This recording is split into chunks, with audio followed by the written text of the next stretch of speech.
Bismillahirrahmanirrahim. Assalamualaikum warahmatullahi wabarakatuh. Teman-teman media yang baik, yang kami hormati, terima kasih atas kesediaannya meluangkan waktu bagi kami untuk memberikan klarifikasi atau pernyataan terkait perkembangan terhadap perjalanan proses perkara ini terkait laporan terhadap dugaan tindak pidana terhadap klien kami, Saudara CE. Pada hari ini kami, Riki Penardo Surupandi, selaku kuasa hukum Saudara CE, akan memberikan klarifikasi atau pernyataan terkait perkembangan proses penanganan perkara tersebut. Bahwa pada hari ini, hari Selasa 22 Juni, kami selaku kuasa hukum Saudara CE akan memberikan tanggapan terkait adanya proses pemeriksaan perkara dan permintaan keterangan klien kami sebagai saksi, ya, berdasarkan surat panggilan untuk pemeriksaan hari ini terkait adanya dugaan tindak pidana persetubuhan dan atau pencabulan terhadap anak. Itu yang pertama. Adapun yang menjadi tanggapan kami adalah sebagai berikut, bahwa segala pernyataan dari pihak-pihak tertentu yang dimuat atau termuat di media, yang mana klien kami dituduh dalam perkara dugaan telah terjadi tindak pidana kekerasan seksual maupun kekerasan fisik maupun eksploitasi ekonomi di Sekolah Selamat Pagi Indonesia adalah pernyataan yang tidak benar. Itu yang pertama. Bahwa pada hari ini Selasa tanggal 22 Juni 2021, klien kami telah menghadiri proses pemeriksaan perkara dan permintaan keterangan sebagai saksi yang hingga pada hari ini masih berlangsung tadi, terkait adanya laporan polisi yang tertanggal 29 Mei 2021 atas nama satu orang pelapor, yaitu Saudari SDS usia 28 tahun. Jadi kami jelaskan lagi bahwa terkait berkembang pernyataan yang menyatakan sekian ratus orang melapor, itu tidak benar. Yang benar adalah pelapornya satu dan menghadirkan saksi-saksi yang disebut semua itu, tapi masih belum terkonfirmasi dalam pemeriksaan di Polda Jatim. Kemudian bahwa dalam perkara dugaan perbuatan berlanjut terhadap dugaan tindak pidana persetubuhan dan atau pencabulan anak, laporan hasil pemeriksaan visum et repertum yang dikeluarkan setelah dibuatnya laporan polisi tersebut hanya atas nama satu orang pelapor, yaitu Saudari SDS usia 28 tahun. Jadi untuk meluruskan berita yang selama ini dikeluarkan oleh pihak tertentu, seolah-olah klien kami menyetubuhi sekian puluh anak, itu adalah tidak benar. Terkait visum, hanya visum yang terkait laporan yang sekarang berjalan adalah visum dari satu orang pelapor, itu atas nama Saudari SDS yang terkait laporan dugaan tindak pidana persetubuhan dan atau pencabulan anak. Kemudian selanjutnya, bahwa awal mula waktu kejadian atau tempus delicti dugaan tindak pidana persetubuhan yang dilaporkan oleh pelapor atas nama Saudari SDS usia 28 tahun adalah mulai tahun 2009. Dan alat bukti visum et repertumnya terhadap pelapor adalah tahun 2021 setelah dia bikin laporan polisi. Tentunya terhadap bukti tersebut harus terbukti atau harus dapat dibuktikan terlebih dahulu antara hubungan kausalitasnya antara perbuatan dengan alat bukti tersebut. Bahwa pelapor atas nama Saudari SDS 28 tahun tercatat sebagai murid dari Sekolah Selamat Pagi Indonesia terhitung sejak kurun waktu tahun 2008 hingga lulus sekolah tahun 2011.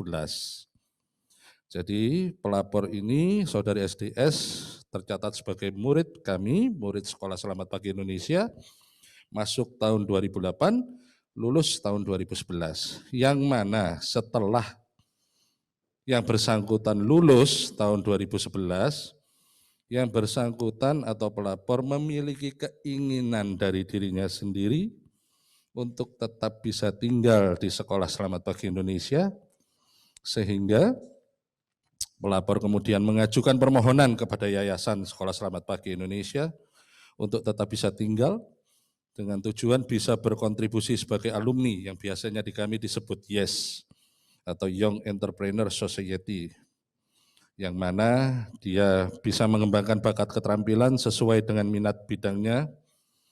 Kebetulan pelapor ini minat bidangnya adalah di bidang seni pertunjukan atau show, yang juga bisa mendampingi adik-adik kelasnya yang masih sekolah di situ. Bahwa kemudian setelah pelapor mengajukan permohonan untuk dapat tinggal, kemudian diseleksi berdasarkan track record atau rekam jejaknya selama dia menjadi siswa atau siswi di sekolah kami.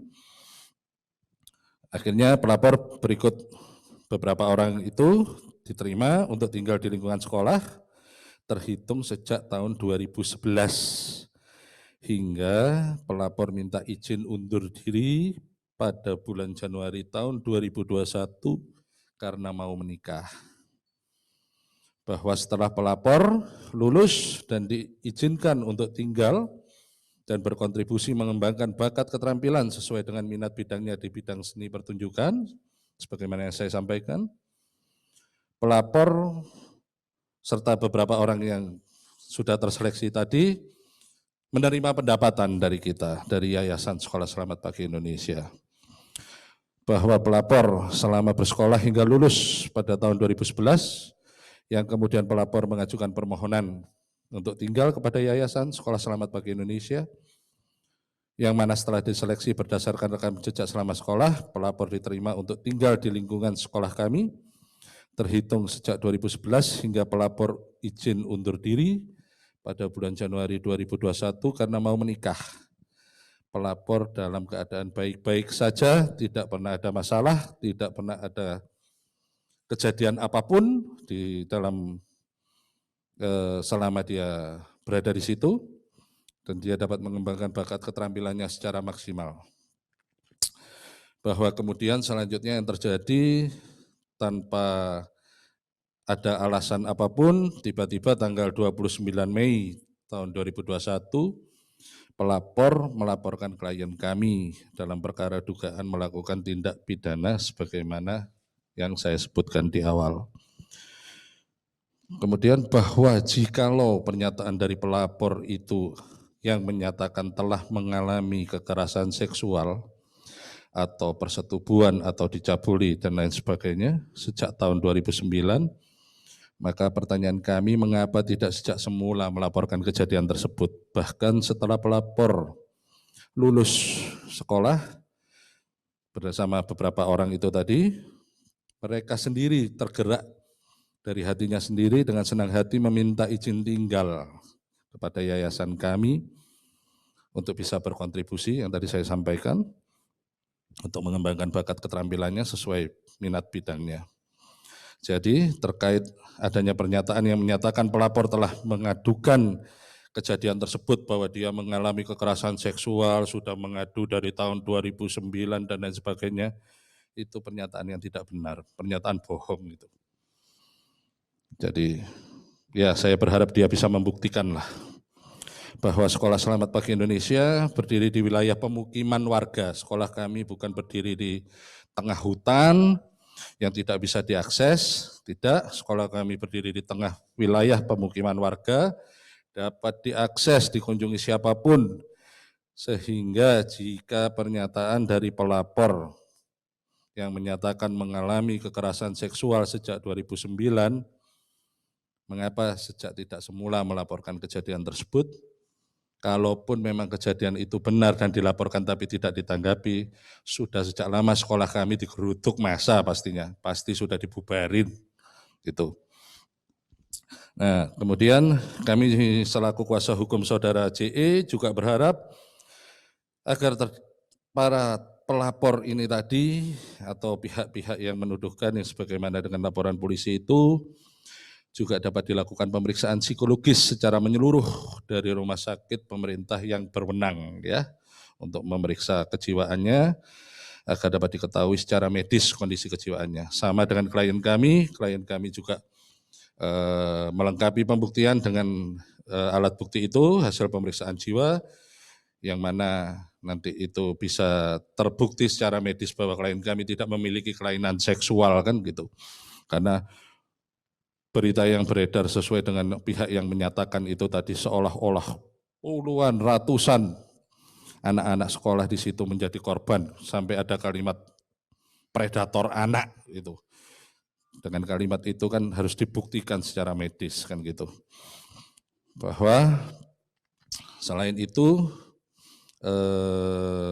di luar konteks perkara ini kami juga sedang mendalami latar belakang ormas yang mendampingi ya, yang menjadi pendamping dalam perkara ini terkait aspek legalitas dari ormas tersebut. Dengan diketahui aspek legalitasnya, maka kita berharap dapat mengetahui aspek kewenangannya sebagai ormas. Tuh. Bahwa sekolah kami, Sekolah Selamat Pagi Indonesia adalah sekolah yang berdiri sah menurut hukum sejak tahun 2007 hingga saat ini, dan terakreditasi, alhamdulillah akreditasinya A, yang mana seluruh proses kegiatan belajar di Sekolah Selamat Pagi Indonesia selalu rutin dilaksanakan kegiatan pengawasan dan evaluasi dari Dinas Pendidikan Provinsi maupun Dinas Pendidikan setempat. Sehingga jika terjadi hal-hal yang melanggar hukum, pasti sudah menjadi temuan dan akan ditindaklanjuti oleh Dinas Pendidikan terkait. Dan juga seluruh siswa-siswi lulusan sekolah kami juga mendapatkan ijazah yang sah sesuai dengan ketentuan peraturan perundang-undangan. Jadi terkait adanya pernyataan bahwa kegiatan belajar mengajar di SPI itu tidak sah, hanya kamuflase dan lain sebagainya, itu pernyataan tidak benar karena sekolah kami siswa-siswinya setelah lulus mendapatkan ijazah yang sah.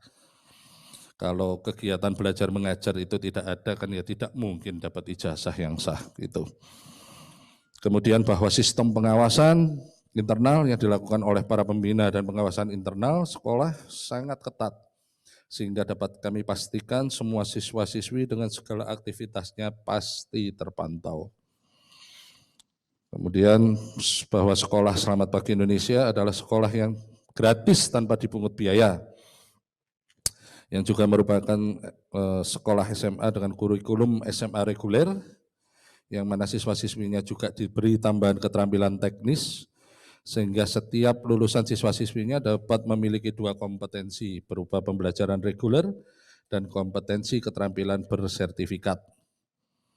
Ya, bahwa seluruh aspek yang ada pada murid-murid atau siswa-siswi di sekolah kami juga mendapatkan perhatian yang sangat baik. Salah satunya kami juga fokus terhadap kesehatan siswa-siswi, bahkan juga di sekolah kami juga pernah membiayai biaya berobat secara penuh dan maksimal ketika ada murid kami yang mengalami sakit tumor ganas pada otak, dan ada juga yang kecelakaan hingga koma dan lain sebagainya yang kita obatkan dan alhamdulillah bisa sehat dan beraktivitas normal.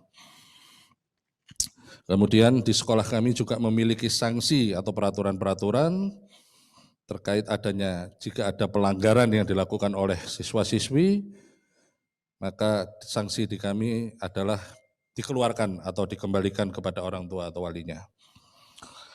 Nah, kemudian yang perlu saya sampaikan bahwa sejak 2019 sekolah kami juga mendapatkan kepercayaan dari pemerintah negara Kamboja dengan mengirimkan 9 orang warga negaranya untuk menjadi siswi dan bersekolah di sekolah kami, termasuk Scott dari Amerika dan Lukas dari Jerman. Dan juga sekolah kami mendapatkan undangan kehormatan dan menjadi narasumber di UNESCO tahun 2019 di Hangzhou, Cina, dan TVNet 2019, sehingga dengan adanya fakta seperti ini, maka dapat kami pastikan bahwa Sekolah Selamat Pagi Indonesia adalah tempat belajar yang baik, aman, nyaman, dan berkualitas bagi para siswa-siswinya. Kemudian bahwa sekolah kami juga mendapatkan perhatian dan respon yang baik, mulai dari adanya kunjungan dan komunikasi yang baik dengan salah satu tokoh pemerhati anak, salah satunya Kak Seto, dan juga mendapatkan perhatian dan respon yang baik dari kalangan jurnalistik, sehingga sekolah kami pastinya memiliki kredibilitas yang baik.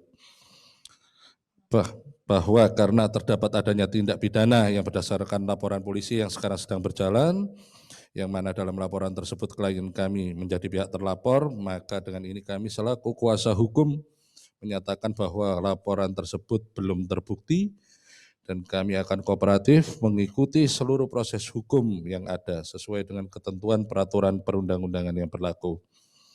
Bahwa dari kami selaku kuasa hukum juga akan melakukan upaya hukum yang sebaik-baiknya, mengumpulkan alat bukti sebaik-baiknya, sebanyak-banyaknya, guna kepentingan hak dan kepentingan hukum klien kami. Bahwa kami juga meminta terhadap seluruh pihak dan khalayak luas agar dapat menghormati proses hukum yang sedang berjalan dengan tidak mengeluarkan pendapat ataupun opini yang tidak dapat dipertanggungjawabkan, yang mana hal tersebut dapat menimbulkan dampak negatif bagi klien kami. Bahwa kemudian selanjutnya, akhir dari pernyataan kami, bahwa kami juga memperingatkan terhadap seluruh pihak yang akan mengeluarkan pendapat,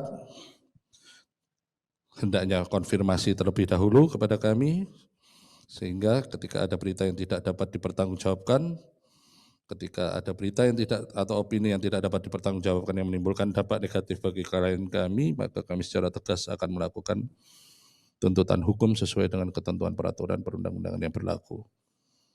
Demikian pernyataan dari kami selaku kuasa hukum saudara JE dalam siaran pers ini yang kami lakukan untuk kepentingan hukum dan kepentingan hak dari klien kami. Terima kasih atas waktu dan perhatiannya. Wassalamualaikum warahmatullahi wabarakatuh. Mereka boleh bertanya. Oh, Bapak Ibu yang mau bertanya dibuka ya. Standing mic-nya biar ditaruh di tengah aja, jadi supaya semuanya bisa. Baik.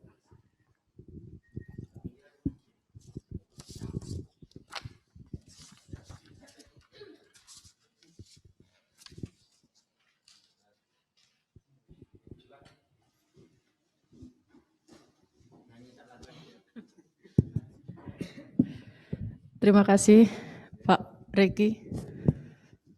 Saya Uci dari beritajatim.com. Terkait ulasan yang Bapak sampaikan tadi,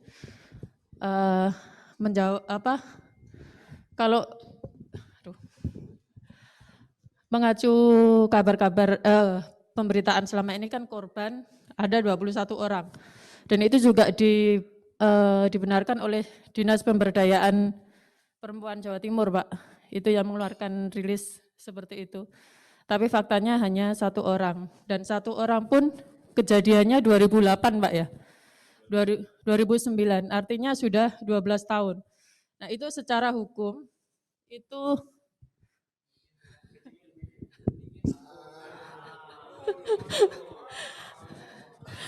itu kalau secara hukum sudah masuk kadaluarsa atau belum, Pak? Waktu 12 tahun itu. Terus untuk kasus pelecehan seksual sendiri kan selama ini memang susah dari pembuktian, Pak ya. Artinya tidak ada saksi di situ. Nah, ini apa yang disiapkan oleh pihak kuasa hukum terlapor? Kalau acuannya visum itu kejadian kan sudah 12 tahun yang lalu. Artinya itu peristiwanya berkelanjutan atau hanya satu kali itu aja. Artinya kan bisa jadi berhubungan dengan yang lain. Nah, itu bisa untuk visum yang dilakukan oleh pihak kepolisian kan itu untuk kejadian yang kapan. Nah, terus untuk tadi Bapak kan bilang akan melakukan upaya hukum lebih lanjut. Artinya melaporkan pihak-pihak yang mendiskreditkan terlapor. Termasuk dalam hal ini kan Dinas Pemberdayaan Perempuan juga mengeluarkan statement resmi terkait jumlah pelapor dan juga dari Komisi Anak, Pak ya, yang mengungkapkan kronologis bagaimana terlapor ini melakukan pelecehan seksualnya termasuk di backup dan sebagainya. Itu apa tindakan dari kuasa hukum? Terima kasih, Pak.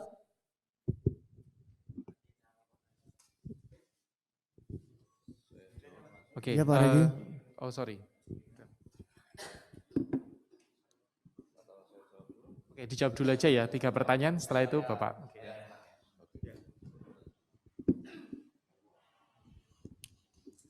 Terima kasih pertanyaannya Mbak dari beritajatim.com ya. Terkait adanya pernyataan dari dinas ataupun dari salah satu ormas yang mendampingi yang menyatakan korban sekian, sah-sah saja mereka yang memiliki pembuktian, tapi kalau kita bicara sesuai dengan hukum, maka laporan polisi yang sudah terbit saat ini adalah atas nama 1 orang pelapor. Nah, terkait didalilkan bahwa ada 21 orang menjadi saksi atau pelapor, maka itu mekanisme pembuktian dari mereka yang di kepolisian. Tapi kalau secara sah menurut hukum, laporan polisi itu hanya terbit atas nama 1 orang pelapor. Ya, itu yang pertama. Kemudian, apakah secara hukum itu merupakan lewat waktu atau daluarsa? Karena yang terjadi didalilkan adalah tahun 2009, maka kami serahkan kembali pengujian itu kepada wilayah kewenangan dari aparat yang menangani. Kita dari pihak kuasa hukum hanya punya hak secara sah adalah untuk pembuktian yang terbaik. Terus kemudian terkait persiapan bukti dari kami sebagai pihak terlapor, tentunya kami mengumpulkan bukti sebanyak-banyaknya, termasuk dokumentasi atau apapun yang bisa kami jadikan sebagai bukti, yang tentunya bukti-bukti dari kami juga kami pastikan memiliki nilai pembuktian yang sah sesuai dengan peraturan perundang-undangan yang berlaku. Jadi secara detailnya kami belum bisa mengungkapkan karena akan kami serahkan atau kami koordinasikan dengan penyidik yang menangani perkara ini. Terus terkait apakah akan melaporkan pihak yang mendiskreditkan pelapor, kalau dari kami memandangnya adalah terhadap pernyataan-pernyataan yang tidak dapat dipertanggungjawabkan. Misalnya ada berita yang menyatakan bahwa sekian banyak itu seolah-olah menjadi korban puluhan anak. Nah, itu akan kami amati, akan kami dalami keterangan tersebut, apakah keterangan tersebut sudah mencukupi unsur untuk dikenai hukum pidana, itu tentunya. Terus terkait adanya berita bahwa ada tindak pidana persetubuhan itu terjadi di Betap dan lain sebagainya, kami juga menyatakan peristiwa itu tidak benar dan kami memiliki bukti yang valid terkait hal tersebut, yang tentunya bukti tersebut beserta keterangan dan seluruh saksi akan diuji kevalidannya oleh penyidik di Kepolisian Polda Jatim. Jadi harapan kami bahwa logika yang paling sederhana begini ya, kalau bagi kami, kita semua ini kan bukan orang awam, bukan orang yang baru tahu tentang hukum kan, tidak. Kita banyak belajarlah setelah reformasi. Jadi gambarannya begini, kalau kita punya uang tunai untuk beli rumah, ngapain nyicil? Logika pertama. Kalau orang itu melaporkan seseorang melakukan tindak pidana dan memiliki bukti yang valid utuh, ngapain nyicil dengan opini? Logika saja gitu. Kalau memiliki bukti bahwa ada bukti video kekerasan fisik, silakan lampirkan, silakan bagikan ke teman-teman media. Kalau memang memiliki, tidak perlu menggiring opini, tidak perlu memaksakan opini ini diterima sebagai kebenaran. Toh aparat Polda Jatim sangat profesional. Bayangkan saja bagaimana mereka, saya katakan profesional. Laporan terbit 29 Mei, sprindik keluar 1 Juni, sangat profesional mereka. sangat memperhatikan faktor-faktor perlindungan hukum terhadap anak. Jadi serahkan saja kepada aparat yang berwajib, itu harapan kami. Terkait ormas yang mendampingi dan lain sebagainya, yang tadi saya sampaikan bahwa saya juga sedang mendalami aspek legalitasnya yang tentunya nantinya kami bisa menyikapi setelah kami analisa dan evaluasi terkait hal tersebut. Jadi begitu Mbak tanggapan dari kami. Terima kasih pertanyaannya. Ya, selamat siang Pak Regi. Junaidi dari Extreme Point. Extreme Point. Saya sering mendengar dari rilis-rilisnya Komnas PA ya. Itu menyebut beberapa orang yang mereka sebut korban. Jadi ini kan masih tahap pelaporan. Mereka menyebut mereka itu sebagai korban. Dan ini menurut sisi dari hukum Pak Regi seperti apa? Yang kedua,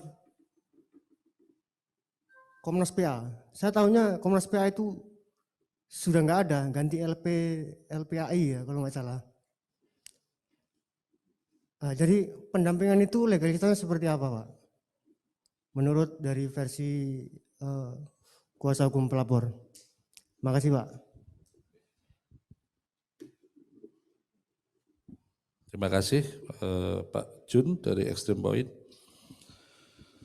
Jadi terkait berita yang menyebutkan atau yang keluar dari pernyataan organisasi masyarakat yang tadi menjadi pendamping perkara ini atau Komnas PA yang menyebut banyak korban, secara hukum maka secara sah yang disebut korban itu tentunya kan harus ada pembuktian dia kapasitas sebagai pelapor ataukah sebagai saksi. Sehingga dalam perkara ini yang sebagai pelapor saya jelaskan tadi cuma 1 orang, dia menyebut bahwa 21 orang, 40 orang, 60 orang, 100 orang atau berapa ribu orang pun tentunya harus mengalami analisa atau pembuktian lebih lanjut. Kalau itu disajikan sebagai saksi, ya tentunya kapasitas dia sebagai saksi secara hukum juga akan dibuktikan oleh penyidik. Ketika dia kapasitas sebagai saksi korban juga akan mendapatkan evaluasi atau analisa lanjut secara mendalam oleh penyidik.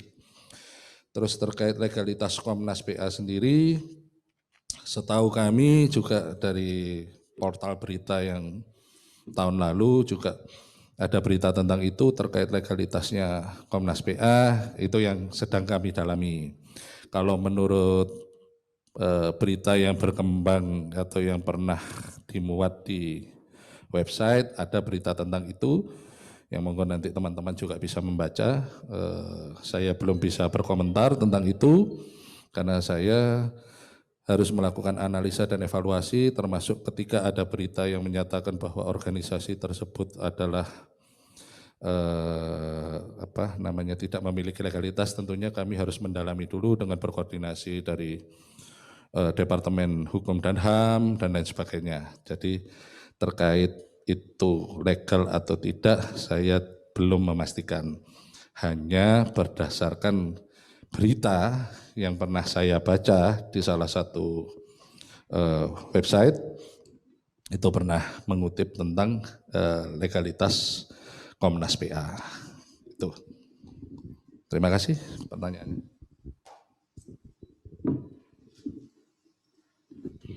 Ada lagi Bapak Ibu yang mau bertanya? Oke, silakan. Terima kasih Pak, selamat siang menjelang sore. Nama saya Bim Pak, saya dari TV One. Yang ingin saya tanyakan pertama, yang saya tahu hari ini Pak JE kan dipanggil polisi untuk dimintai keterangan Pak ya. Mungkin bisa dijelaskan Pak, sampai hari ini pemeriksaan apakah masih berlangsung dan berapa pertanyaan yang diajukan oleh pihak kepolisian. Ya mungkin itu Pak. Terus yang kedua,